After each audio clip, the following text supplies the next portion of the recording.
You denote the longer dimension by Ly and the shorter dimension by Lx. Now you take this ratio Ly by Lx. If this ratio is greater than 2, then slab will be designed as what? One-way slab. Slab will be designed as one-way slab. But please mark, this ratio definition is valid only when slab is supported on all the four sides. So now you know what is this one-way slab. Now we'll look into how you are going to design this one-way slab. Last class we had seen basically what we do. We try to divide the slab into a 1 meter strip.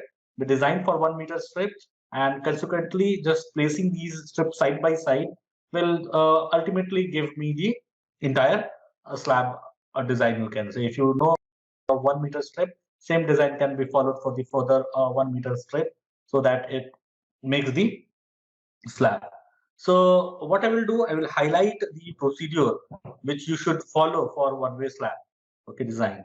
So the first step which you need to do for design of one-way slab. So the first step, let me write down the procedure. So this is the standard procedure which you will follow for designing a one-way slab. Once it is confirmed the slab is one way, the first step which you want to do is to know what should be the thickness of the slab which you should provide. Now I need to decide for what thickness I should design the slab, because the thickness of the slab will decide the self weight of the slab also. So how you're going to do it? You remember, like in one of the class, we were checking the deflection criteria, and we know if we have more thickness of the flexure member, then the deflection is going to be less. Okay, because we had know that by increasing the depth slightly, what happens? The moment of inertia, or you can say the stiffness of the member, is going to increase considerably in case of flexural member. When you start the assumption on thickness of the slab, you have to make sure the assumed thickness satisfies the deflection criteria at the end. So beforehand, what you do in the first step, you take into consideration approximately, okay, that deflection criteria. So what was the deflection criteria? If you remember, your L by D provided, if you recall this, your L by D provided has to be what? It has to be less than equal to L by D basic. So the basic values has been defined for different slab, you can say, because as I said, slab will be designed as a beam. So the basic value for simply supported slab, it is 20. For cantilever slab, it's going to be 7, and for continuous, it is going to be 26. Let me show you that codal provisions once more. So here you see, like control of deflection. If you see this control of deflection, here it's been written. The vertical deflection limit may generally be assumed to be satisfactory. So if you have the span less than 10 meter, if you have a cantilever slab, then you take that basic value as 7, span to depth ratio.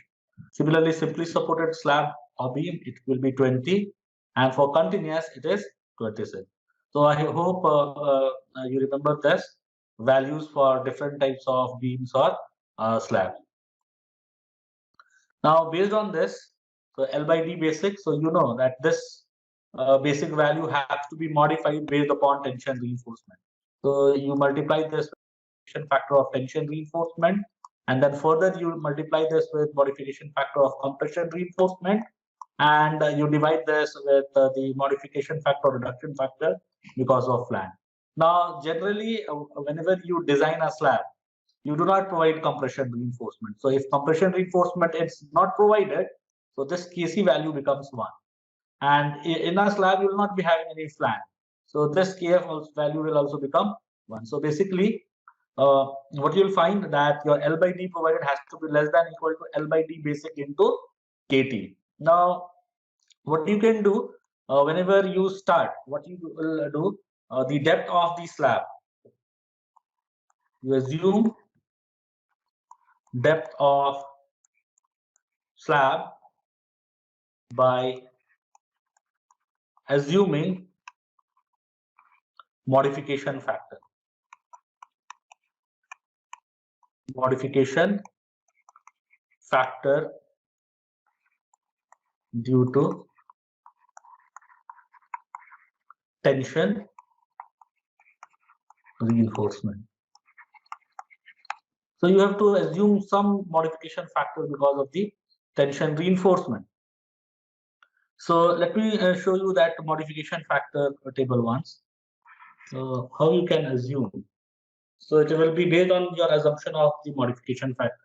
So this is the modification factor table because of the tension reinforcement. Now, generally, what you will find in your slab, your percentage tension reinforcement. Okay, your percentage tension reinforcement is going to vary. Okay, because we know there will be a provision of minimum tension reinforcement to be provided in the slab, which I'll be giving you.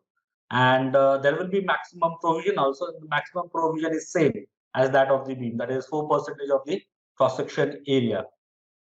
So you do not go with 4% tension reinforcement. Here you see maximum, whatever you here you find, this modification factor is given for 3% tension reinforcement.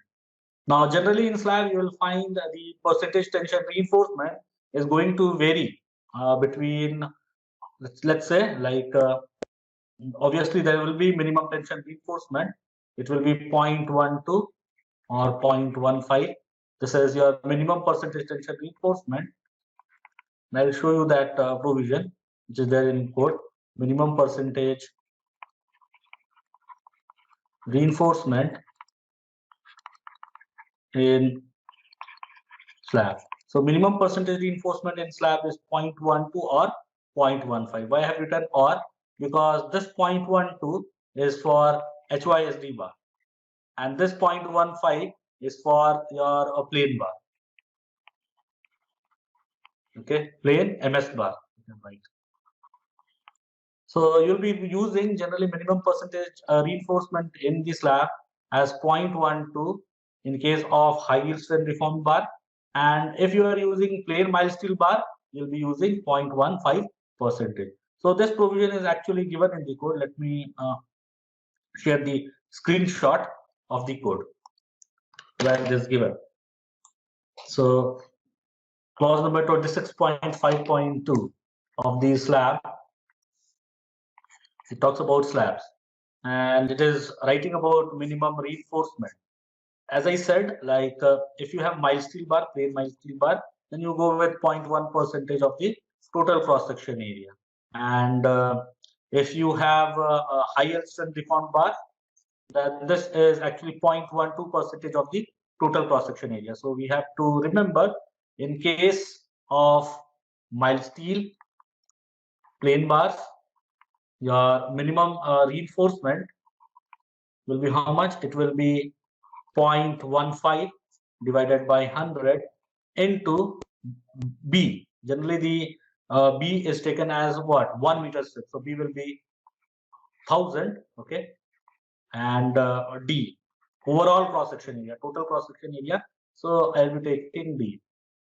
So if you solve this, you are going to get as minimum reinforcement for mild steel bar equal to 1.5 times D millimeter square. So D will be in millimeter. Okay, D will be in millimeter. Similarly, if you have HYSD bar, minimum reinforcement will be how much? So instead of 0.15, it will be 0.12. And by following the same procedure, I get minimum reinforcement for my HYSD bar, right? AST minimum, and this is for the slab, equal to 1.2 times D millimeter square. So again, here D is in millimeter. So this is about the minimum reinforcement. Now, as I said, your reinforcement, let us say if you are using HYSD bar, it is going to vary from 0.12 to 0.4. Okay, in case of slab. So if you see this, the range, like here maybe somewhere here you're going to have 0.12 and 0.4. If you see this range, and if I take Fs value, let us say 290 itself, the lesser value. So if I draw the ordinate, you see the value, the modification factor is lying between somewhere between 1.1 to say 1.5. So I can assume this modification factor equal to somewhere between average of this, and you can take say 1.25. Okay, you can take the modification factor as how much? 1.25. So if you assume this modification factor,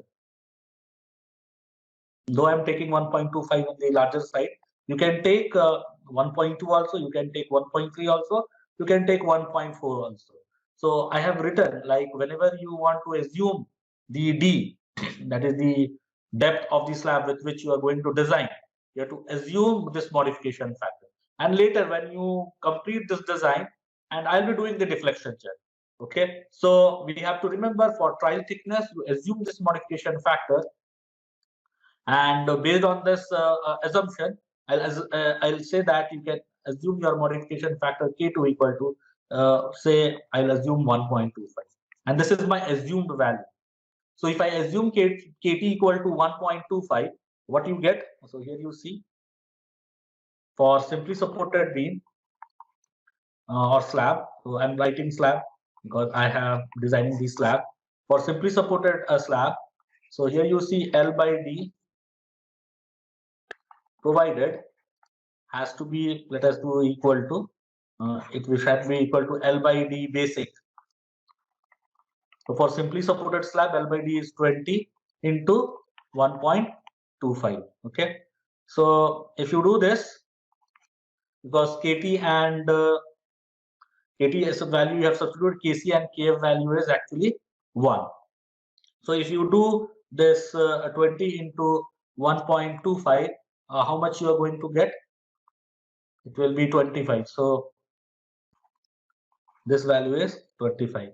So here you see L by D provided is equal to 25. So I can say trial depth, or you can write, consider trial depth equal to how much? It will be effective span divided by 25. So this is the, what I'm saying, it is a trial depth of the slab, because it's an assumption. You are just trying it out, and later for that trial depth, you are going to design the reinforcement, and ultimately you have to do this deflection check.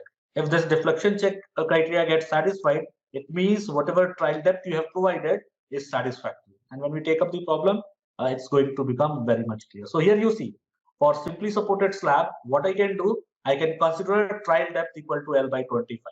Similarly, what you can do, you can compute for cantilever slab, and also you can compute for continuous slab. What you have to do, you have to substitute the value of L by D basic.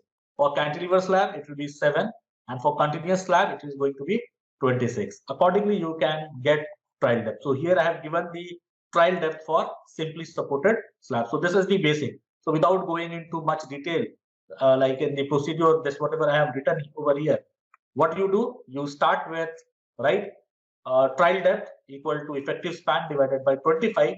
In case of simply supported slab, if you have a cantilever slab, you do 20 into, not 20, it will be 7 into 1.25. So based on that, you can compute the trial depth. And for continuous slab, substitute L by D base equal to 26 into 1.25. And from there, you can get the trial depth. Now, once you do this trial depth, once you get the trial depth, my second step, and we'll be following these steps to compute factored moment. Okay, you compute the factored moment in 1 meter width of slab. So since I'm taking 1 meter strip, I'll be computing all the loads which is going to act on that 1 meter strip, and based on the load which is going to act, I'm going to factor those load. I'm going to make it ultimate load, and from that ultimate load, I'll be computing the factored moment. Okay. Next, in the third step, So here you see this third step, determine MU lim. So we know that is the what will be the limiting moment carrying capacity. So this is corresponds to balanced section for again 1 meters width I'm considering. So I can write 1000. Can determine MU lim for 1000 mm wide slab. So what you do? You determine MU lim. Next, once you compute MU lim, compare like here this factored moment. If I write this factored moment as MU, so you can say if MU is less than MU lim, you are going to design the section as what? Singly reinforced section. Okay, so design as singly reinforced section. Now, very rarely, what you do, you provide compression reinforcement in slab. So, in case if MU is becoming more than MU lim, what you will suggest, you don't go with a doubly reinforced section.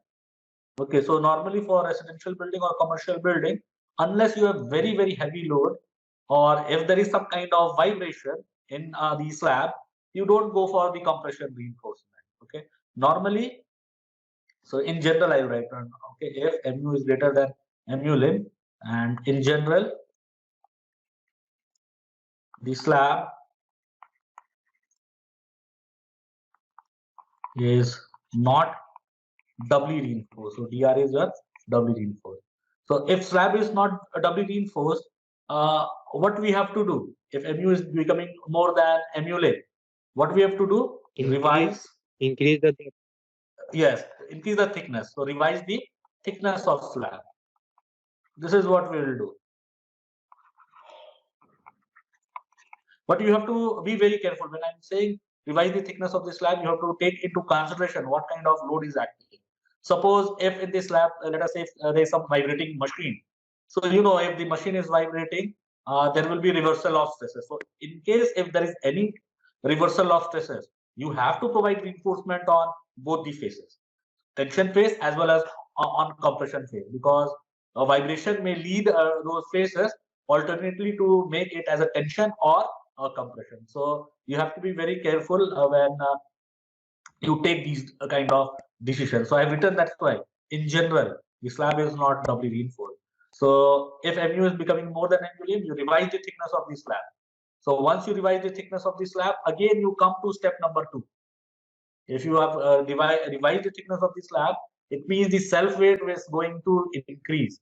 So if self weight is going to increase, your MU will also what? It will increase. And then again, you after iterating from step 2, you come again to step number 3. Okay. Now, what you do next? In the next step, now once it has been decided the section is going to be your singly reinforced section, what I need? I need to compute the area of steel. So you can compute area of steel. So I can write the required area of steel corresponding to MU is computed. Okay, again, it is computed for what? For 1 meter strip or 1000 mm width. Okay, so for 1000 mm width, it's being computed. Now, instead of finding the number of bars for 1000 mm width, okay, instead of finding the number of bars for 1000 mm width, what I will suggest, you find the spacing of the bars. Okay, so once a area of steel has been determined corresponding to MU, what I will suggest, like let me draw the section. So I'm drawing the section of the slab. So this is the slab. Let us say this is the slab on which the reinforcement has to be designed, and say this is the supporting wall.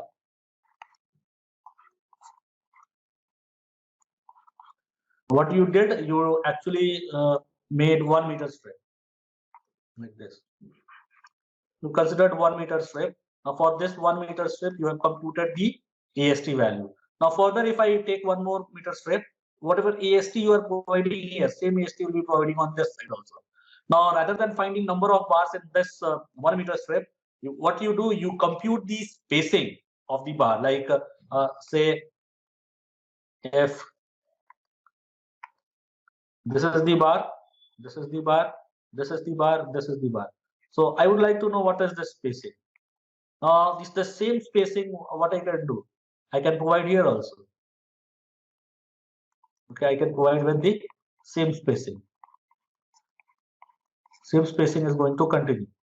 So that's why for 1 meter strip, whatever AST you compute the spacing of the bars. So I can write the required area of steel once you compute corresponding to mu for 1000 mm width, determine the spacing of bars. So how you can determine the spacing of the bar? So if this is 1 meter strip, this is actually 1000 mm. Okay, this is 1000 mm.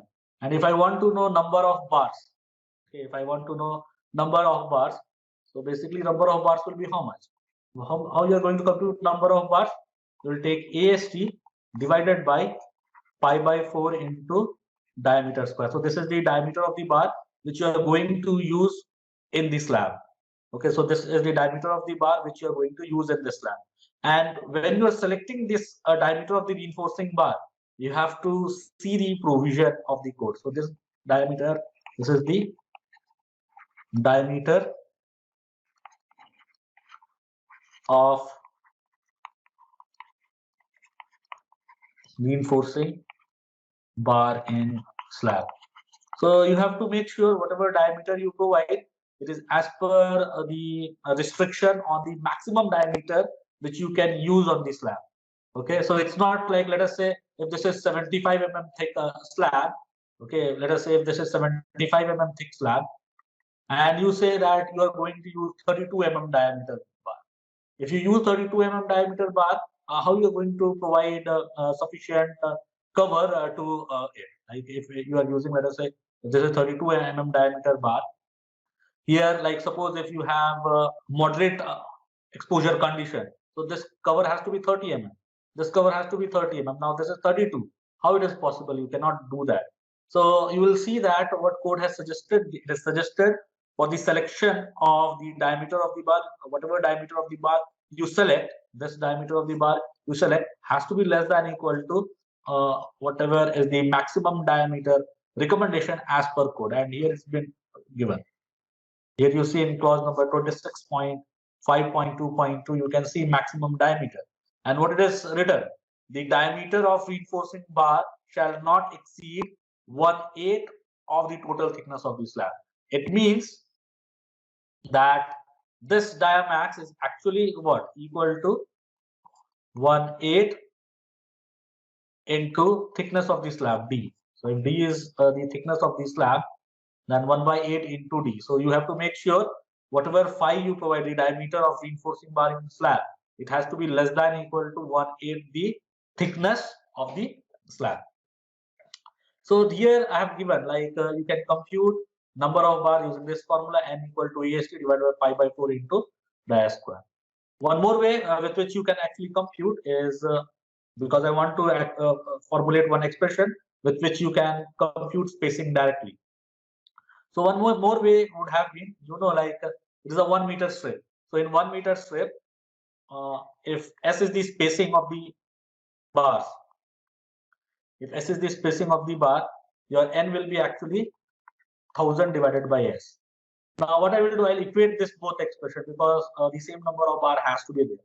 So if you solve this, if you equate this two, you're going to get an expression to compute the spacing of the reinforcing bar. And that will be S equal to, if you do that, you're going to get 1000 divided by AST into pi by 4 into diameter of the bar which you're providing. So this is the expression. So S equal to 1000 divided by AST into pi by 4 into dia square. So when I solve the problem, I'll be using this expression directly. So you should not get confused how exactly it is coming. Next, once you compute this spacing, you need to make sure the spacing of this main reinforcement. So whatever ASC is you're providing, it is becoming main reinforcement, which is actually resisting the bending in one of the direction. So the spacing has to satisfy again the criteria of the maximum spacing between these main reinforcements. So what you do, you can go to clause number 26.3.3. Let me share the screenshot. So this is coming from clause number 26.3.3.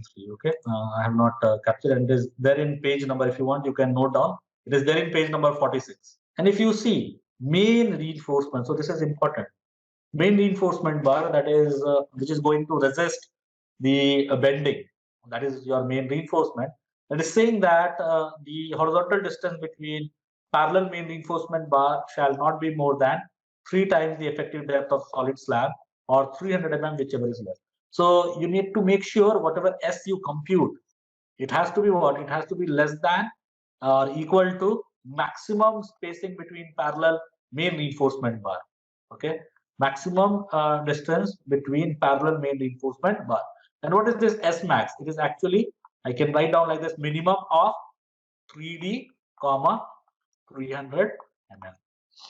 So you need to make sure, like whatever steel you compute, that spacing has to be less than equal to minimum of 3D, comma 300 mm. Now, once this step number, this is actually step number 4. This was actually step number 4. You come to step number 5. Now, in step number 5, what you are going to do, you will check for shear. So whatever you have designed, you need to make sure that it passes the check of shear resistance. So how exactly you are going to make this check? Now, normally you will not find any kind of shear reinforcement in slab. The general slab I'm talking about. So when you do this shear check, like when you do check for shear, you used to compute tau v, that is nominal shear stress.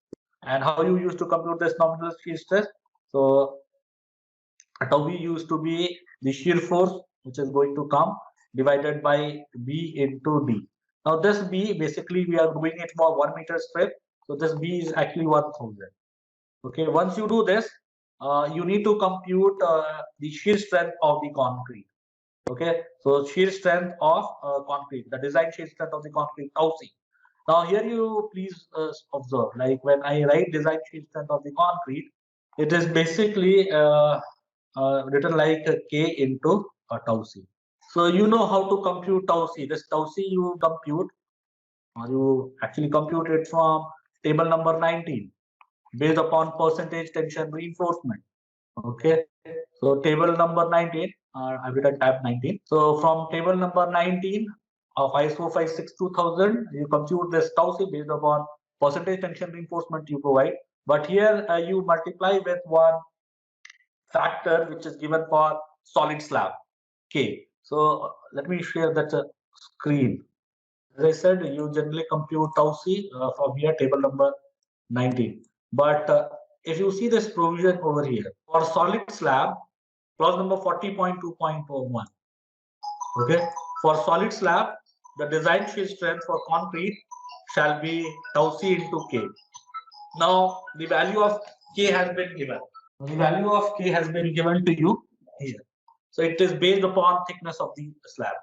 So say if you have, you're providing 120 mm thick slab, the K value will be what? How much? It will be 1.3. And if you have the thickness of the slab as 250 mm, then this K value will be 1.1. So this factor you have to multiply with tau c. So you have to remember for design shear strength check, in order to compute design shear strength of concrete for solid slab, you have to multiply this tau c with K.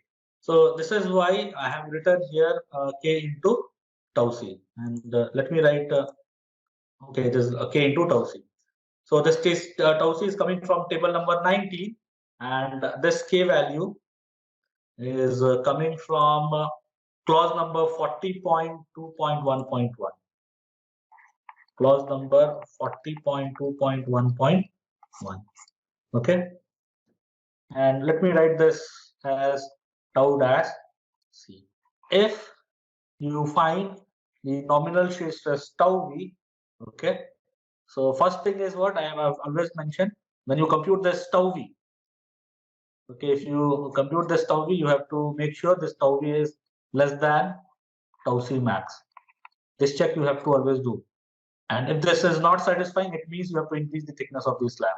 So this you should check, then only you go with this one to compute the design shear strength of the concrete. Once you find tau V less than tau dash C, it means that a shear strength check is going to get satisfied. Okay. So if tau V is less than tau dash C, means shear strength check is satisfied. But if tau V is becoming greater than tau dash C, it means you have to revise the thickness of the slab. Okay. So again, you have to go to step number 2. So if tau V is greater than tau dash C, it means increase the thickness of slab so that this condition I'm going to get. I'm going to achieve this condition. Tau V is less than tau dash C. So this can only be achieved when you increase the thickness of the slab. Okay, but once you do this, again you have to do the computation from step number 2. But normally in the slab you will find that the shear strength check is going to get satisfied. Okay, it is definitely going to get satisfied because the V value is very high, 1000 mm, because 1 meter strip you are computing. So you will normally find that this check will be satisfied for general slab consider. But however, you have to confirm that. Now, once you complete the step number 5, to compute, let's go with step number 6. Now, in case of step number 6, what you have to do, or I can say you have to check for deflection control. So, what we are doing a shear check to make sure whatever thickness you have provided, it is satisfactory, because as I said, the first step which we did, we had given a trial thickness. Okay, we had given a trial thickness. Now I need to make sure whether that trial thickness, whatever you have provided, is satisfactory from shear consideration. So that's why check for shear is there. Now next is check for deflection control. So here also I'm going to have a check whether whatever trial thickness you have opted, it is satisfactory from a deflection criteria. So just now we had seen like how you can make sure that whether this deflection criteria is going to get satisfied.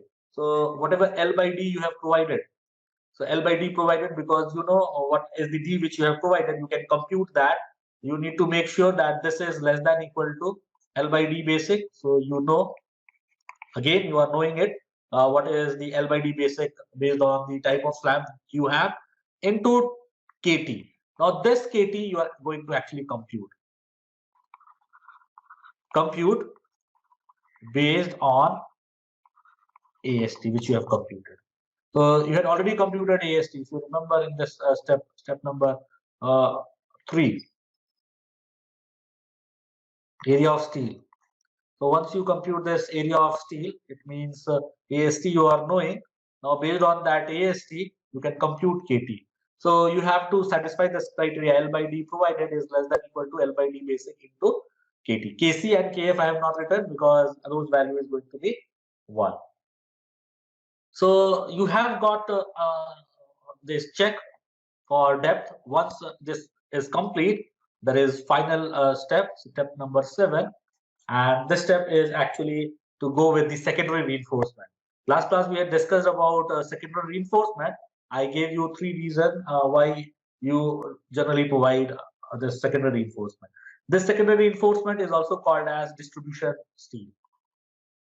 What I will suggest, you can refer to clause number 26.5.2.1. So let me show you clause number 26.5.2.1. It is talking about minimum reinforcement. So the secondary reinforcement which you provide, it should correspond to what? It should correspond to the minimum reinforcement. Okay. So let me write down. So secondary reinforcement. So I have written clause number 26.5.2.1. So this secondary reinforcement will correspond to minimum reinforcement. And we know what will be the minimum reinforcement. For HYSD bar, it is 0.12% of the Overall cross section area, that is 1.2 D, and for mild steel bar it will be 1.5 times D. So you can compute minimum reinforcement AST minimum based upon type of steel. Once you know this AST minimum, you compute spacing. Generally in slab, what we want, because this whatever AST minimum you're computing, it is based on 1 meter strip, and that 1 meter strip is going to be continuous, so that it forms one complete slab. So rather than finding number of bars, again I would like to go with the spacing. So what will be the spacing for this distribution reinforcement? It's going to be again that formula which we have just seen, 1000 divided by AST minimum into pi by 4 into diameter of secondary reinforcement. So I've written phi s. This s is what? Diameter of the secondary reinforcement. Now, whatever s you have computed, so this spacing of the secondary reinforcement should also satisfy the codal requirement. And here, if you see again, this one for main reinforcement, I had mentioned that it should be the spacing has to be less than 3D or 300 mm. And if you see this point number 2, what is written? Horizontal distance between parallel main reinforcement bar provided against shrinkage and temperature. So I discussed in the last class, one of the reasons for providing secondary reinforcement is to take care of shrinkage and temperature. So this is basically talking about the secondary reinforcement, point number 2. So whatever spacing you provide for secondary reinforcement shall be what? It shall be less than 5 times effective depth of solid slab or 450 mm, whichever is smaller. So it means that the spacing of the secondary reinforcement has to be less than equal to what? I will write directly minimum of 5D, 450 mm.